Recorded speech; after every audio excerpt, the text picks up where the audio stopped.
George Floyd came in our business with another individual and a female, and the individual that was with him first presented a counterfeit $20 bill, and that was caught at the point of sale and given back to the individual, and the individual left the establishment.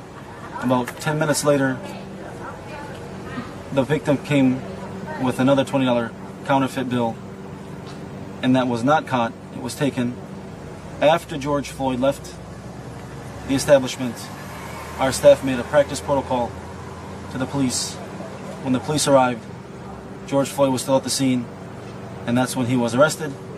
What took place outside after that was not in our hands. The murder and execution was something done by the police, and the abuse of power and the police brutality needs to stop. When you saw that video, what went through your head?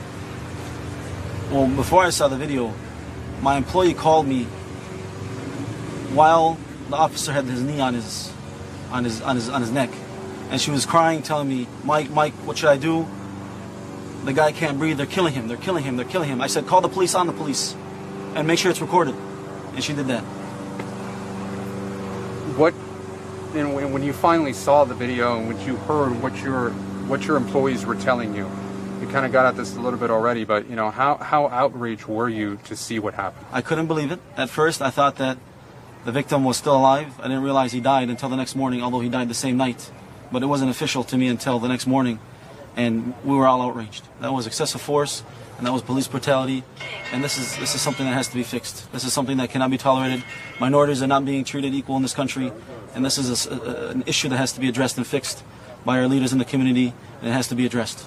Did Mr. Floyd ever come in to your knowledge that yes, the business? Did you know him? Mr. Floyd was a regular. I knew him personally.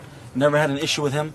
He was always a pleasant individual, and he may have not even known that the bill was counterfeit. The person he was with was just an acquaintance of his, or just you don't know? I don't know who he is, but when I watched the surveillance, it showed that he has somebody with him and a female acquaintance. How has this